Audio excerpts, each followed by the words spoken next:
Bhagavate Vasudevaya. Chapter 33, the Rasa Dance. Would you like to read the summary? Could you read the summary? My voice is kind of shy. Summary.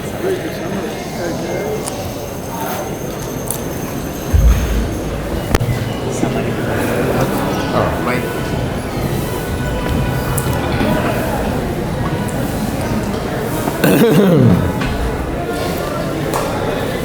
Hare Krishna. This chapter describes Lord Sri Krishna's rasa dance, which he enjoyed with his beloved girlfriends in the forests along the Jamuna River. The Supreme Personality of Godhead, Śrī Krishna, is most expert in the knowledge of transcendental moods. In the company of the gopis, who were tightly bound to him by the ropes of affection and totally dedicated to his service, the Lord expanded himself into numerous forms.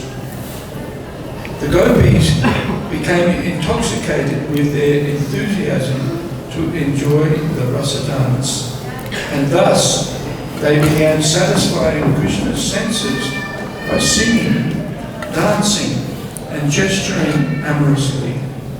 The sweet voices of the gopis filled all directions. Even after Lord Krishna manifested himself in numerous forms, each gopi thought he was standing next to her alone.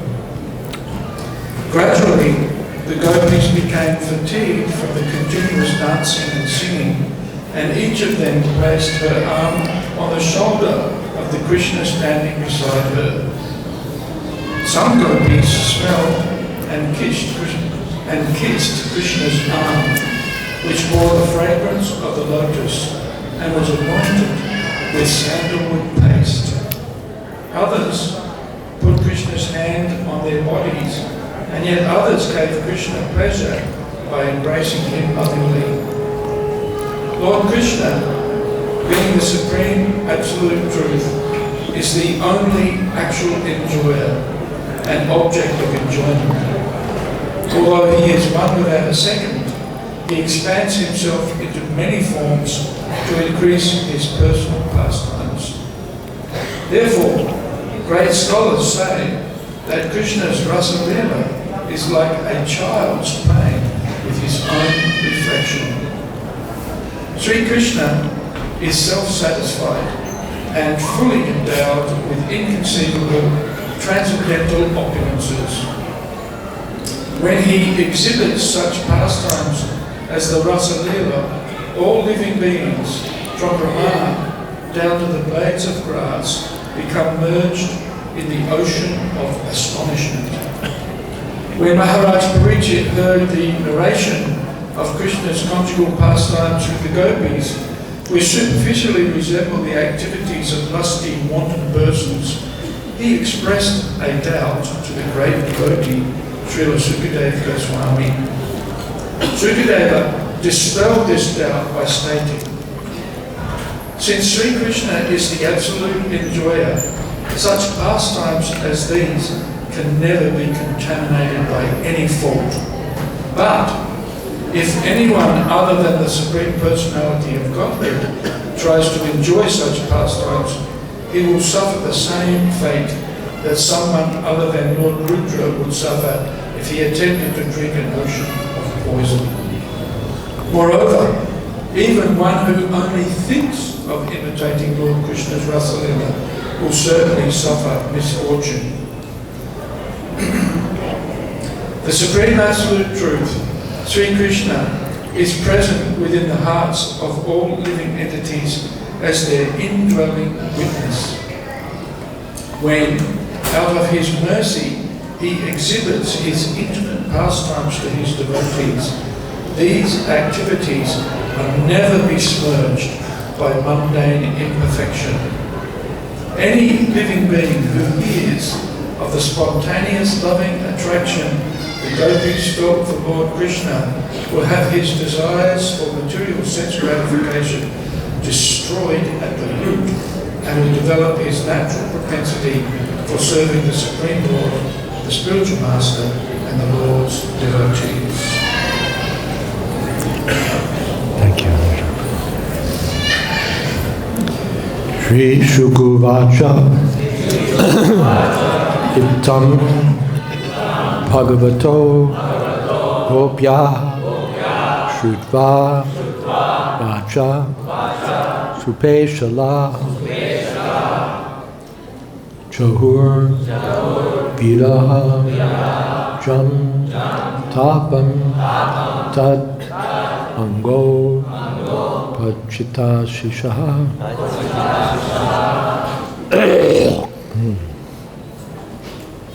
Śrī Śukadeva ittham bhagavato gopyaḥ śrutvā vācaḥ su-peśalāḥ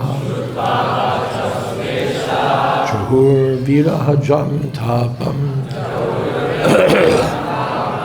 tad-aṅgopacitāśiṣaḥ.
Ladies.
Śrī Śukadeva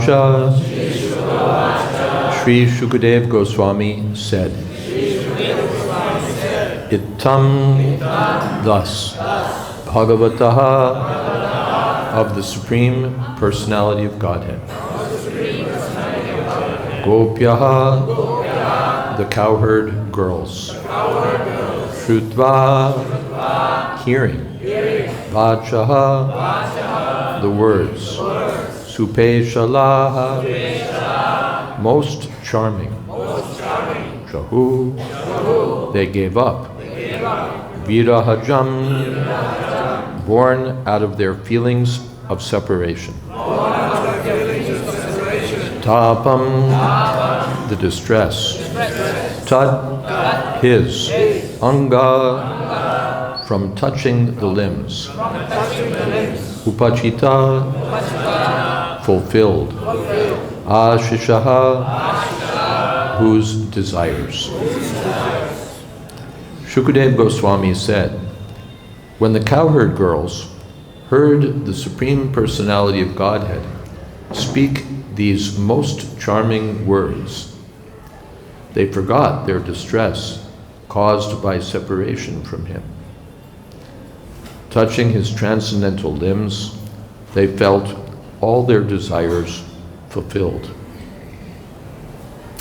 Om Gyanatimirandhasya Gyananjana Shalakaya Chakshurmilitam Jena Tasmai Shri Gurave Namaha Shri Chaitanya Manobhistam Sthapitam Jena Bhutale Swayam Rupa Godamahyam Tadhati Shapadantikam Vande Ang Shri Guru Shri Jatapadakamalam Shri Gurun Vaishnavanscha Shri Rupam Shadrajatam Sahagana Raghunatan Vitam Stam Sajivam Satvaitam Sadvadutam Parishana Sahitam Krishna Chaitanya Devam Shri Radha Krishna Padan Sahagana Lolita Sri Vishakhan Vitamscha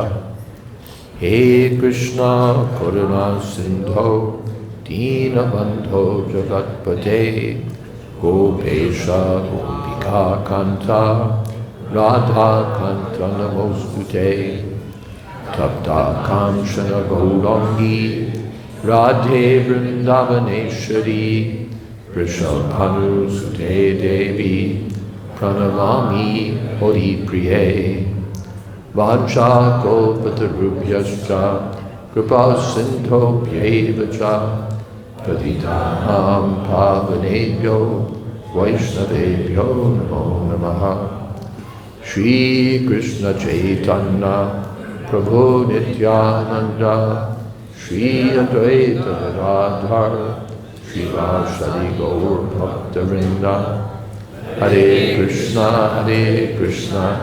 Krishna Krishna Hare Hare Hare Rama Rama Rama Hare Hare. So Krishna's words with which the previous chapter ended had the desired effect. The gopis were no longer in a mood of indignation. Now they were freed from the distress of separation and feeling happy and satisfied. And so the next sequence of activities can begin.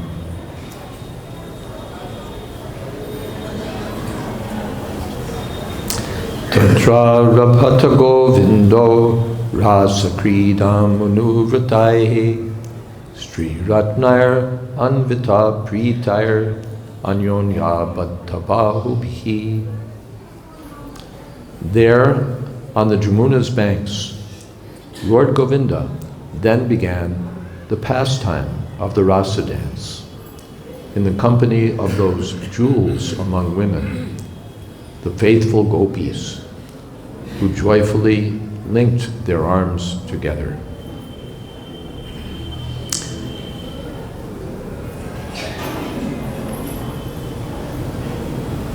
Srila Jiva Goswami comments that they linked their arms together so that Krishna couldn't get out of the circle.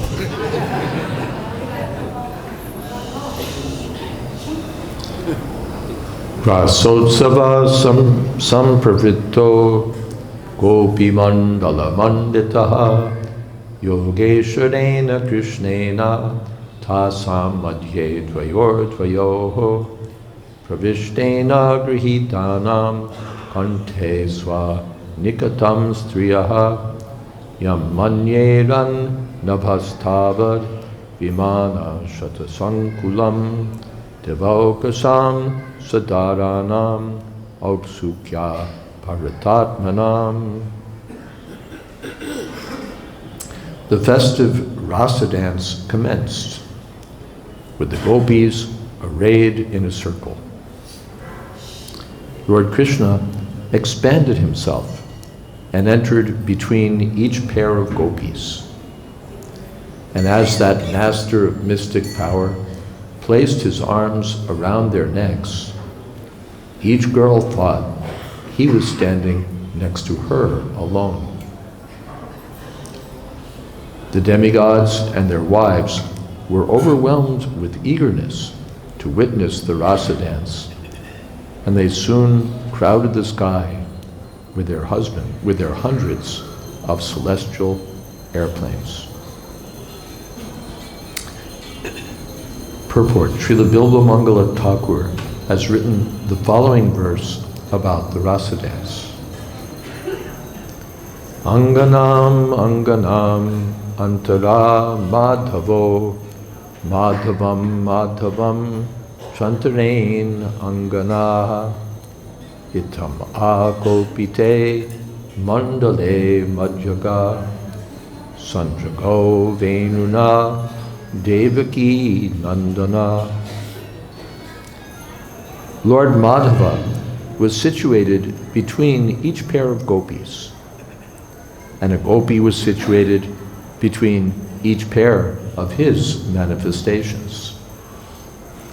And Sri Krishna, the son of Devaki, also appeared in the middle of the circle, playing upon his flute and singing.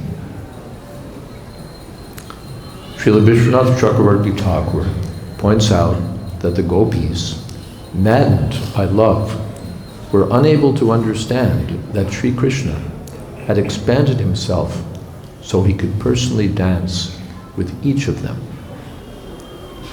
Each gopi saw one manifestation of Krishna. The demigods and their wives, however, could see all his different manifestations as they watched the rasa dance from their airplanes, and thus they were completely astonished. So, in the second verse, we find the word rasa kridam, the krida, play of the rasa dance.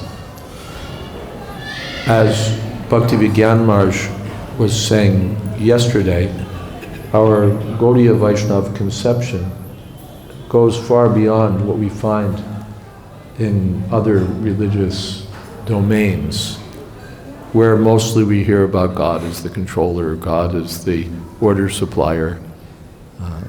And there, in fairness, they have devotion to God, they have awe for God, they have gratitude, they have some love for God also. Thou shalt love the Lord thy God. The love is there. But play, that they don't have. That you will not find. God is the Alpha and Omega, God is the Creator, God is the, what would you say, the Supreme Controller. He's all of those things.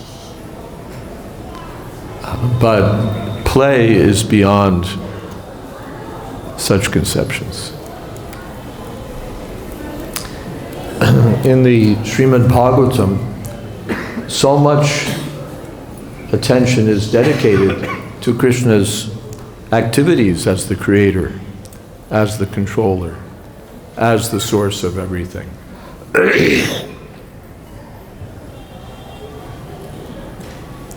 As the Supreme Personality of Godhead. All of these things are explained, especially in the first 9 cantos of Srimad Bhagavatam.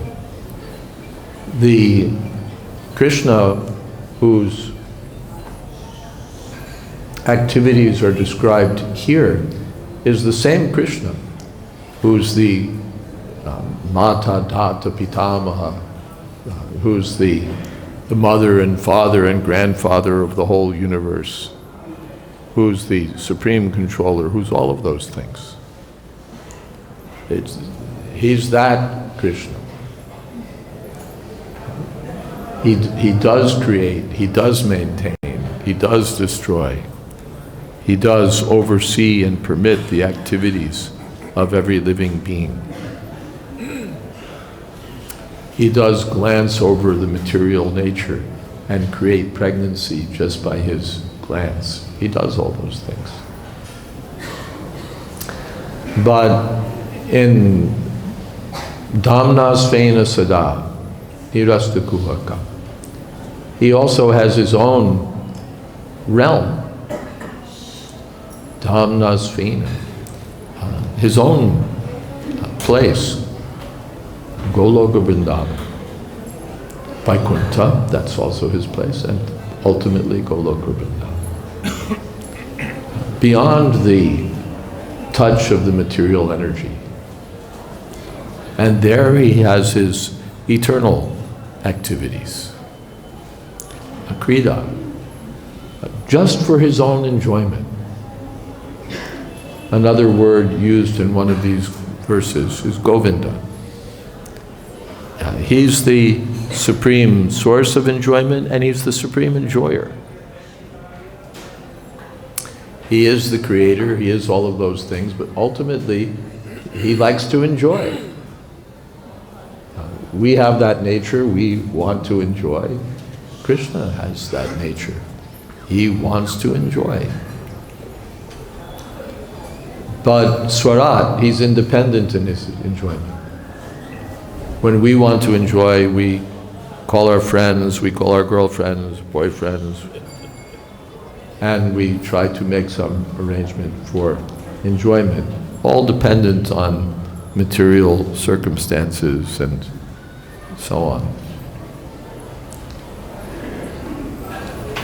All dependent on this material body, which becomes increasingly unfit for enjoyment. And anyway, which we try to enjoy through with great dissatisfaction, because these senses with which we want to enjoy are never satisfied.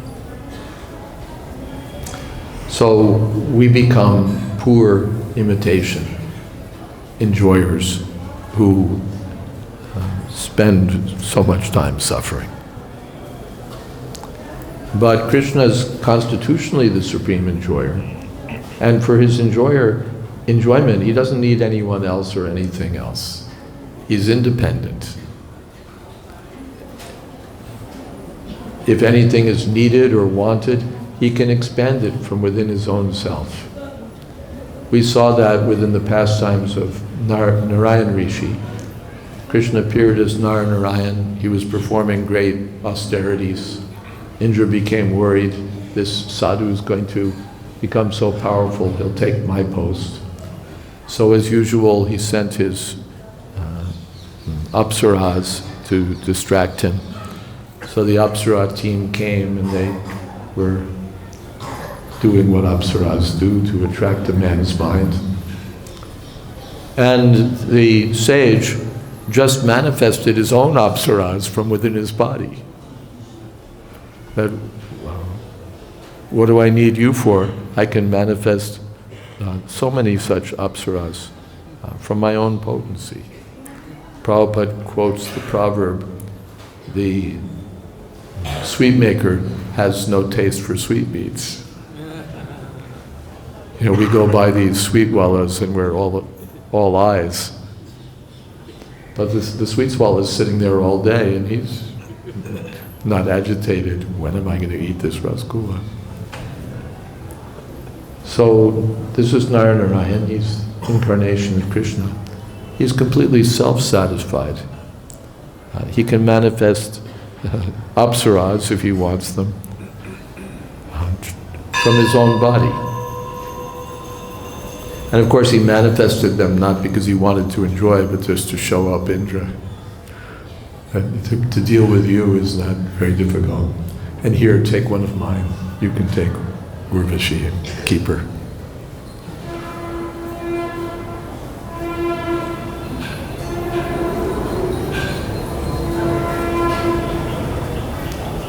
So Krishna, to enjoy, expands himself in so many forms. Ananda chinmaya rasa pratibhavatapi. Pratibha means reflections. Pratibha. Reflections of his own self, or manifestations of his own energy, starting with Srimati Radharani and expanding in so many gopi forms. And here in these chapters, he enjoys with these gopis by manifesting a wonderful pastime.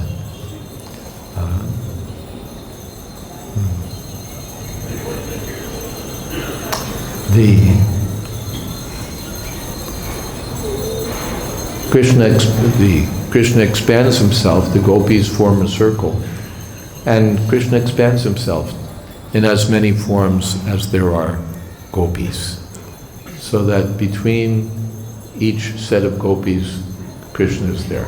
And there's some discussion among the acharyas whether there's two Krishnas between the two gopis, or there's one Krishna.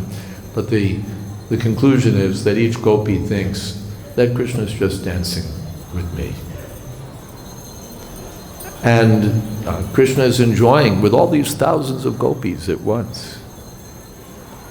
Prabhupada mentions sometimes that people criticize that Krishna is lusty. He said, even if you think he's lusty, he's unlimitedly lusty.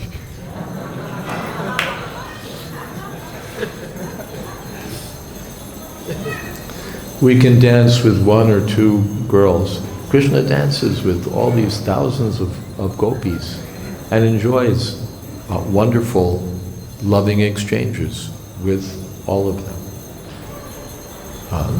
Rasotsava. Utsava means a festival. Rasotsava, the festival of the rasa dance. The demigods gathered eagerly to see this festival. In the purport it's said that each gopi thought that Krishna was with her alone, but the demigods could see the whole picture. Commentators have different opinions. One opinion is that the demigods couldn't even see the gopis, all they saw was Krishna dancing.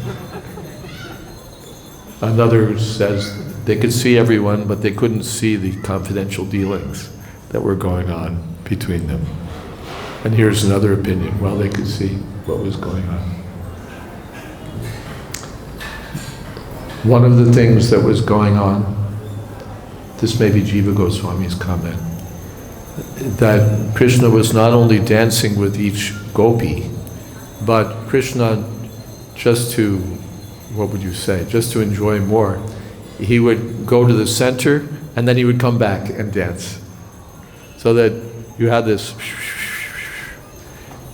Krishna moving in and out, not only standing next to each gopi, but he's standing next to each gopi, then he goes to the middle, then he comes back. This kind of dancing. So such things are wonderful. When Krishna was dancing on the heads of Kali and Nag, that was wonderful. And here, when he's dancing with the gopis, again, it's most wonderful. He's Yogeshwara, the master of all mystic powers. So he's able to enjoy this way. No, what can we enjoy? In the last verse, we'll find that you can't even, if one even thinks of enjoying like Krishna, then he becomes degraded. But how could one even think? How could one even imagine I could enjoy like this? I could enjoy like this. This is the Supreme Personality of Godhead. Well, by devotional service,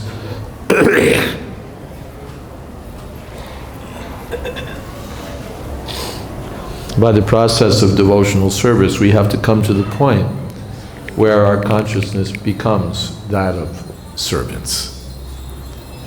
Always this persistent tendency is there in conditioned life to want to enjoy,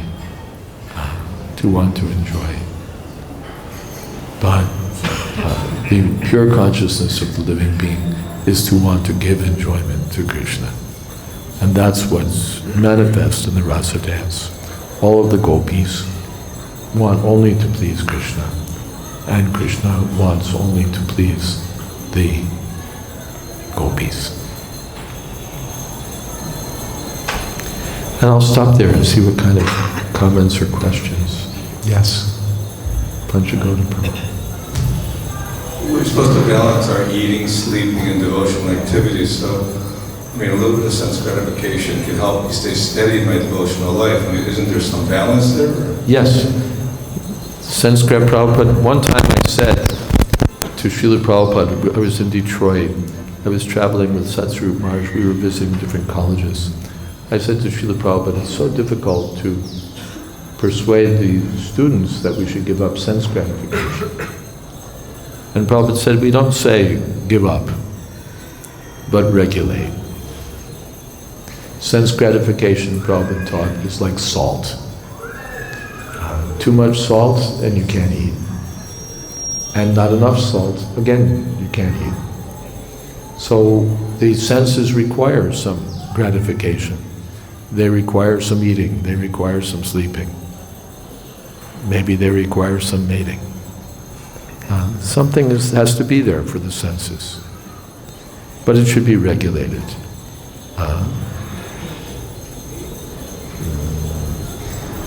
What is that?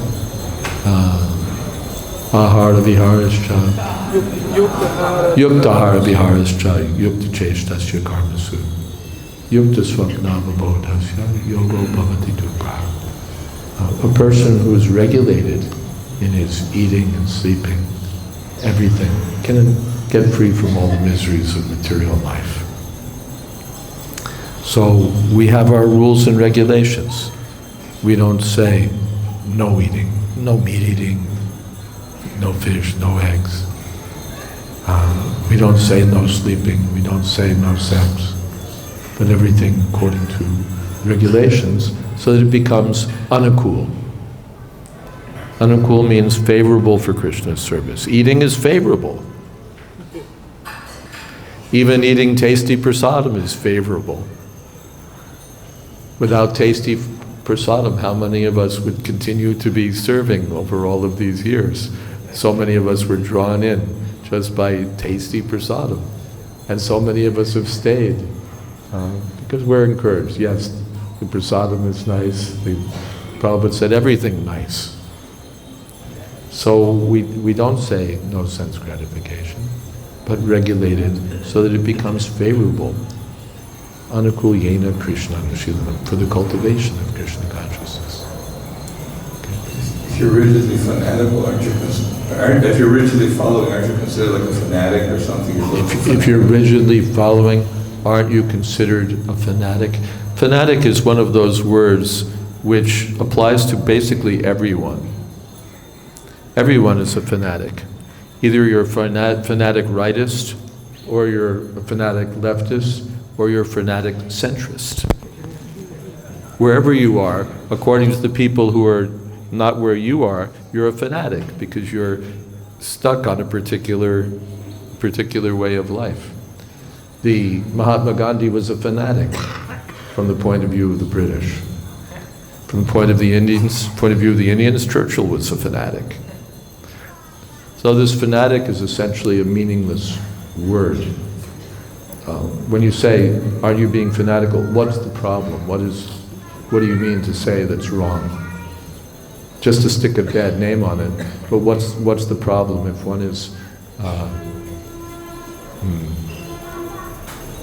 strict?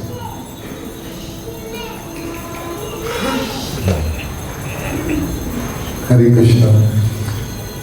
Since you mentioned fanatic, I remember some years ago, Sachinanda Swami. And anyway, he told a story, Prabhupada, in Germany, at the Schloss, and they're on the morning walk. So they're walking, it's all farmland, and they're walking through the fields. And as Prabhupada started to walk through this one field, Brahmachari said, Prabhupada, let's go this way. And Prabhupada said, why? He said, well, that's wheat, and today is Ekadasi.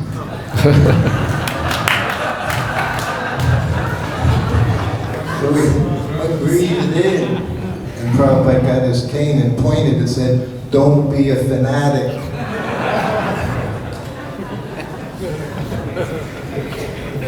Everyone's a fanatic from one point of view, but our position is that we shouldn't be fanatics from Prabhupada's point of view. Or we don't mind being fanatics from everyone else's point of view if what we're doing is sticking to what Prabhupada said. Let us be fanatics, fanatical book distributors. Fantastic. Fanatical pujaris, fanatical servants of Krishna. But not fanatical in his view, fanatical in the views of the materialist. Yeah, I have a question, but if I say 1 + 1 is 2 and I refuse to move from that, am I being a fanatic? I mean, truth is truth, but my question is this. You mentioned different commentaries, different opinions, different views by different commentaries, different acharyas. How do we square this different, which one is right? Yeah, how do we deal with conflicting, or what apparently mutually exclusive points of view of the acharyas? We appreciate them. They're appreciated by the devotees. From one point of view, sweet rice is nice with a little camphor, or sweet rice is nice with a little lychee, sweet rice is nice with a little raisin. So you say, I like it this way or this, but here with the acharyas, you could taste a little of this, you could taste a little of this, you could taste it this way, you could taste it that way. These are all different relishable ways of appreciating Krishna's pastimes. The opinions of the acharyas all have validity on the absolute platform.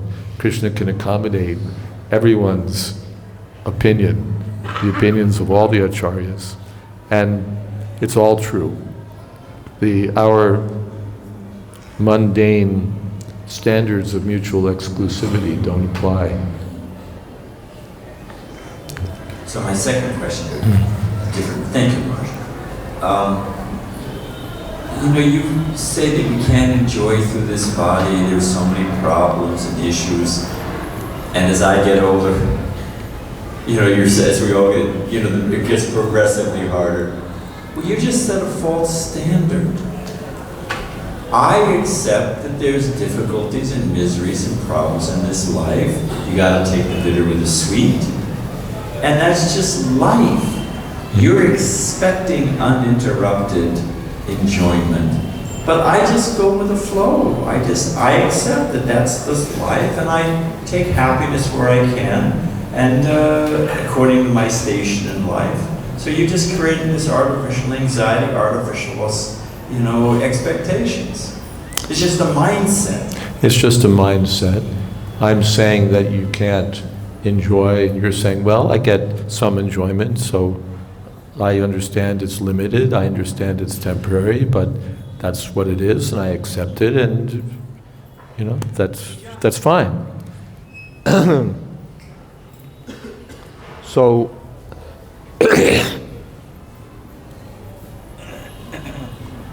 we understand that. We understand that there's a certain enjoyment there, but we're providing some information from Bhagavad-Gita.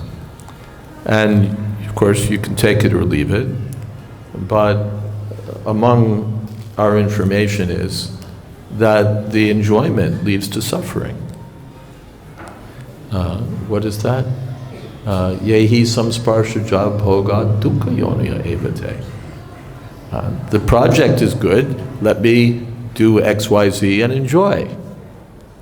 And all right, I'm not going to enjoy unlimitedly. But our statement is that when we try to enjoy more, the result is that we suffer more. That's what happens. In the rajasastu palam dukkham, especially we want to enjoy in the mode of passion. And Krishna says the result of happiness and passion is misery. And we've all seen this. We see it in the lives of others, we see it in our lives. We try to enjoy more, and the result is suffering. You drink like a crazy man, and you get sick. You get a hangover or whatever people get. You take drugs and you become an addict. You go after sex, legal or illegal, and so many complications. Diseases, anxieties, performance anxieties, pregnancy anxieties. If you're not in all of those things, then just expenditures. You marry the girl and the whole thing is expensive. And then how many anxieties do you get from that? So it's just another, you can look at it and say, no, no, no, no. But are you looking at it fairly? Are you looking at the complete picture? You say, yeah, I'll take the good with the bad. Have you really looked at that carefully? Have you looked carefully at the thought that the good is responsible for the bad? That it's a consequence of the bad, or rather that the bad is a consequence of the good. And have you looked at the thought that there's another way of doing things by which you might get a better happiness, even in this life? Have you thought about that? There's, in every part of the world, every tradition, there are sages and people who pursue self-realization, and it's reported that they get a happiness so, what shall we say, substantial, that they turn aside from other offers, that they wouldn't trade it in. People are looking for peace. And the Bhagavad-Gita says, without peace there's no happiness. Ashantasya kutasukam. How can you enjoy when you're not at peace? And who's at peace? Who's busy pursuing sense gratification and feeling peace? So here's a different way of approaching things, by which one regulates the senses, by which one dedicates one's mind, first of all, to spiritual realization, then to God realization, then to appreciating things like the rasa dance. So that the people who do this wouldn't trade it in. You get Raghunath Das Gosvāmī, Rupa Gosvāmī, Sanatan Gosvāmī, Chakvaturna Mashesha Mandala Pati Shranim Sadat Tuchtrava.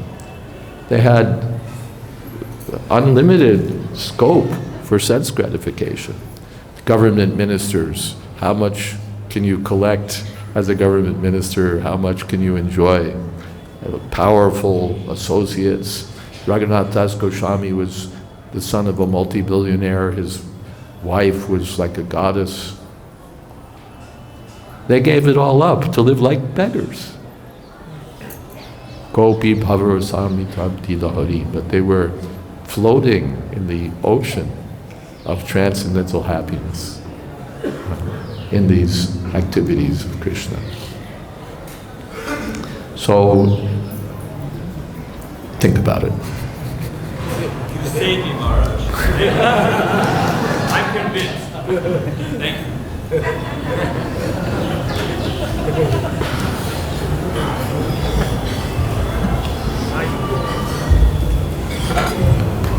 Hare Krishna, Maharaj. When you said the line Krishna's trying to fulfill the gopis' desires and the gopis' Krishna's, Could you comment upon, there's some lines that maybe sound like Krishna's doing it for his own desires, with the gopis, like when it says that they touched his limbs and all their own desires were fulfilled. So is that for their own desires or for Krishna's? So maybe you could comment a little on that, please. Is it for their own desires or for Krishna's desire? They're on this absolute platform, the two merge.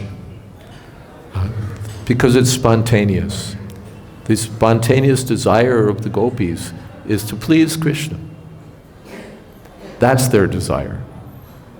And when they achieve that desire, they become more pleased.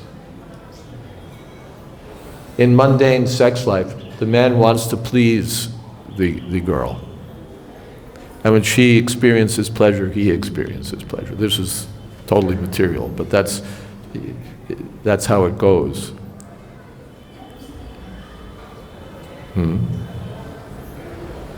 So, on the spiritual platform, when Krishna sees that the devotees are pleased, Krishna becomes more pleased. And when the devotees see that Krishna is pleased, they become more pleased. So there's this competition, what's the word? Fostered by the internal energy, by which Krishna and the devotees ever increasingly enjoy transcendental pleasure in their competition to serve one another. So this is on the transcendental platform. And in the material world, the whole thing is a failure. Because everyone really wants his own sense gratification. The man says, I just want to make you happy. Yeah.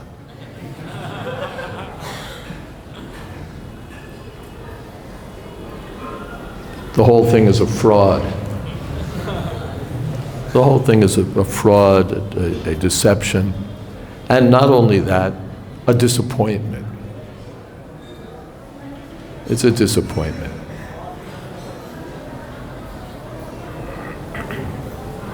So,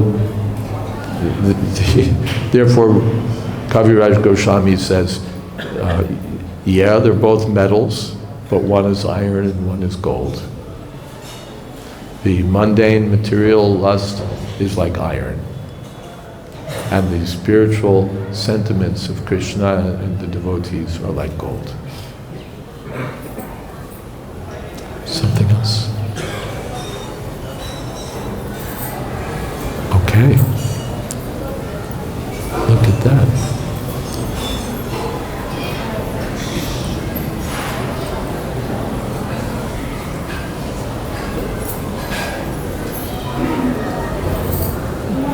Yes.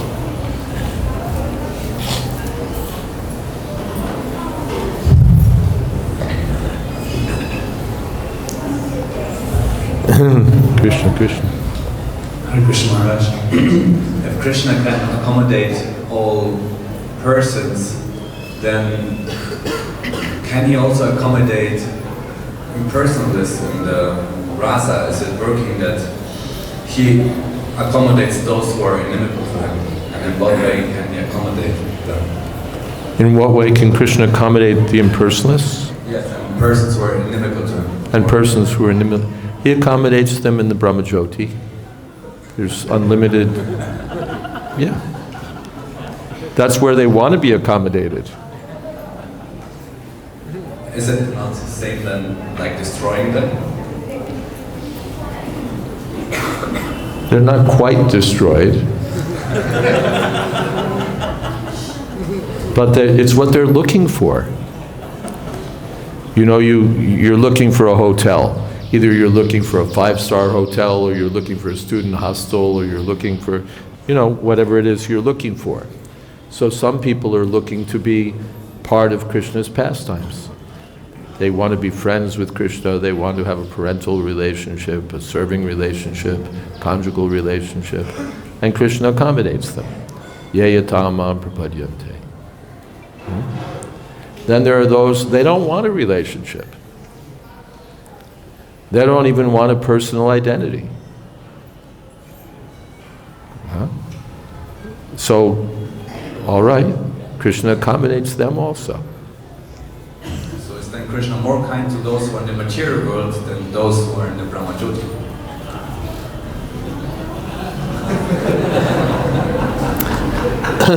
Krishna is equally kind everywhere. Samoham sarvabhuteshu name dveshyosti na priya. Krishna's kindness is absolute. It's not that he's more kind here and less kind there.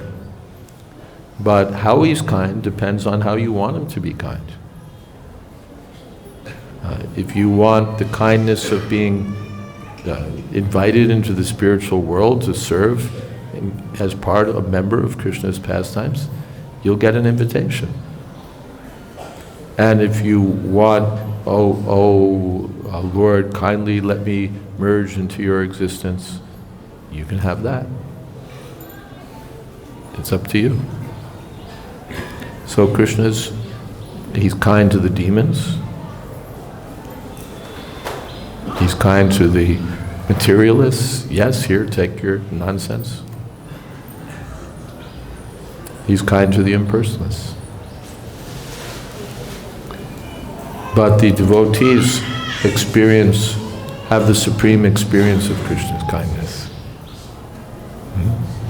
The materialists don't know what to do with Krishna's kindness.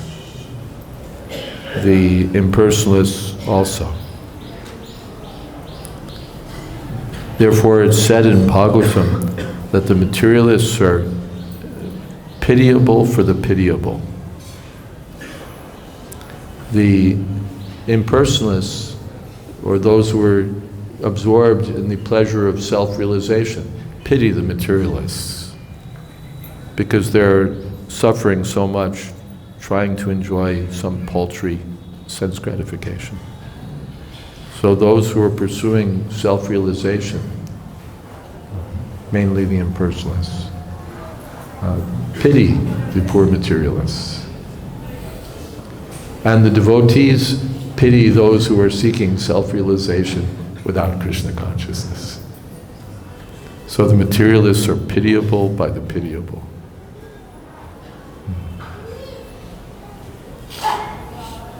Yes. Hare Krishna. Maharaj, sometimes I become hopeless in the struggle with anarthas. It said this. Sometimes you become hopeless in the struggle with anarthas. And this Ashabandha quality, hope against hope, I think that is one of the qualities of one in a bhava stage, very advanced devotees. For me as a sadhaka, struggling sadhaka, how to maintain this continuous hope? How to maintain continuous hope? Ashabandha seems to be for those who are in bhava, hope against hope. In the Upadeshamrita it said, Nishchayat. We don't have to have hopeless hope, just I'm following the right process. I have a bona fide spiritual master, I have the direction of the Shastra, I have the chanting of the holy name, I have all of these, I have a bona fide method for spiritual realization. So let me continue, and I'm sure that I'll get the result. It's not a hopeless prospect. It's a, what shall we say, a time-tested prescription. You do this, you'll get the result. The spiritual master is not just giving something where you have like a 1 in 10 billion kind of chance of getting anywhere. No, you follow this, you'll get the result. Nishchaya. In Hindi, nishchit, right? It's certain. Nishchaya. So we should feel certain that because I'm following this process, today or tomorrow, sometime, definitely the result will be there. Even if it takes more than one lifetime, all right, let me be happy in this life. And if I have to go through another lifetime, let me continue. Better, let me finish it in this lifetime. But there's no loss. Not that I'm wasting my time. Progress is there, let me stick to it. Okay.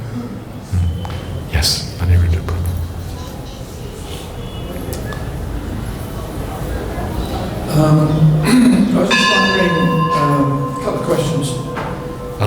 Let them ring the bell 7 times more.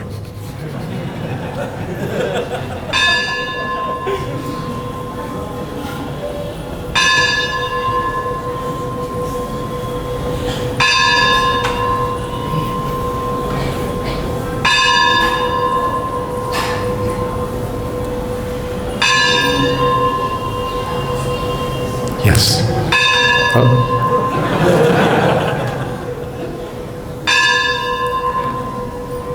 Maybe it's 10 o'clock. They went beyond their quota, didn't they? Just Enthusiastic. This is more of a curiosity question, but how did the chapter summaries how were they created? How were the chapter summaries created? For the earlier cantos, there are no chapter summaries. And then Prabhupada began them 5th canto. So Prabhupada wrote them from 5th canto till the end of his work. They weren't supplied by rascal editors or anyone like that. Prabhupada wrote them. And I assume that he was following Bhakti Siddhanta Saraswati Thakur or another predecessor, Acharya. So that's interesting. Thank you. In the chapter summary, there's an interesting sentence. It says, "Therefore, great scholars say that Krishna's Rasa Lila is like a child's playing with his own reflection." And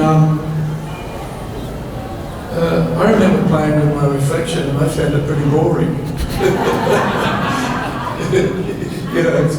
It's like, unless you, we had, I don't know if you had it in New York, but in the department stores in Adelaide where I lived, they had those funny mirrors where they were all bent and you could kind of make yourself look. But even that had its limitations, right? So just wondering what you thought. It's an interesting comment. But it seems to be limited. Seems to be defeated because our experience says it's like a child playing with his own reflection. But we have experience as children that playing with our own reflection gets pretty boring and doesn't seem to be on par. The first thing, of course, is that the reflection is boring because we're boring.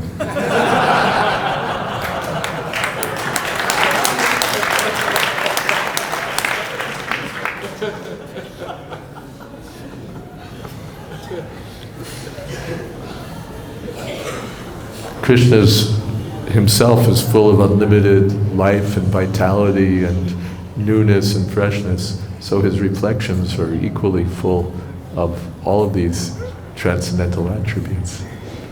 And therefore it's described that there's ever-growing competition between Krishna and his reflections, his energy. Is that okay?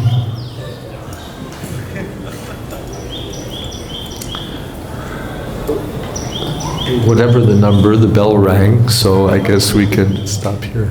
Thank you all very much. Hare Krishna.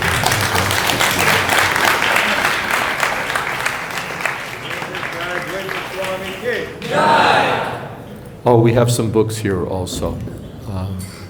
This is a book written by me. It's not generally available in India. They sell abroad for 1,200 rupees and they sell here for whatever you'd like. Thank you. Hare Krishna.